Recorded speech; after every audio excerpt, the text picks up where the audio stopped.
Have you ever heard that building a railroad could anger the gods and cause a nationwide disaster? It sounds crazy, right? But this was a very real belief in late 19th century China, and it became one of the key sparks that ignited the fiery Boxer Uprising. Let's dive into a fascinating story of famine, Feng Shui, and fury. Picture this, it's the late 1890s in northern China. The land is cracking under a severe drought, crops are failing, and millions of people are facing starvation. This wasn't just a natural disaster. For many, it felt like a punishment from the heavens, and they needed someone, or something, to blame. Now, at the same time, a new and alien technology was slicing through the ancient landscape, railroads. Built by foreign powers. To the local people, these iron dragons were more than just noisy machines. They were a profound violation of Feng Shui, the ancient Chinese practice of harmonizing with the natural environment. Imagine the landscape as a living body with veins of energy, or qi. Railroad tracks, cutting straight through hills and graveyards, were seen as severing these vital energy lines. They disturbed ancestral tombs, which was a massive sign of disrespect to the spirits of their forefathers. They disrupted the flow of qi, which was believed to maintain the balance of nature, including the rain. So, when the rain stopped coming, it was easy to connect the dots. The foreigners and their disrespectful railroads had angered the Dragon King and other local deities, plunging the land into famine. This belief spread like wildfire.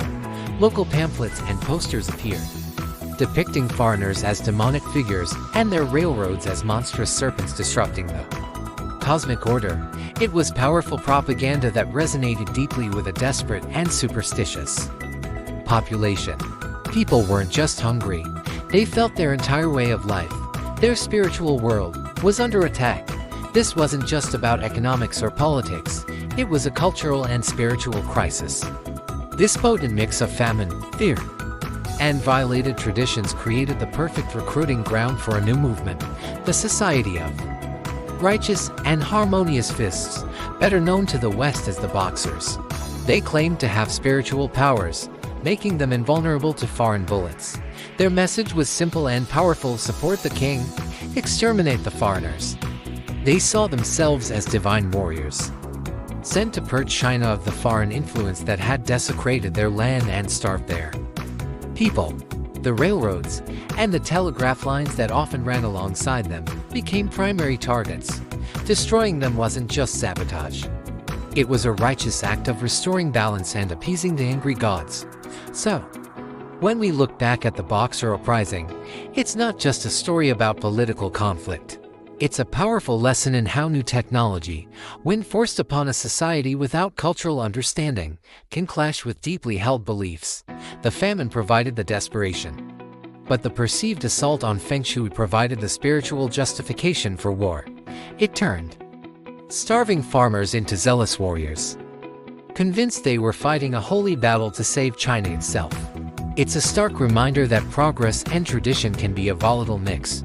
What do you think? Is it fair to say the railroads were a major cause? Or were they just a convenient scapegoat for deeper problems? Let me know your thoughts in the comments below. Thanks so much for watching, and if you enjoyed this journey into the past, don't forget to like, subscribe, and hit that notification bell for more stories that connect history in unexpected ways. See you next time.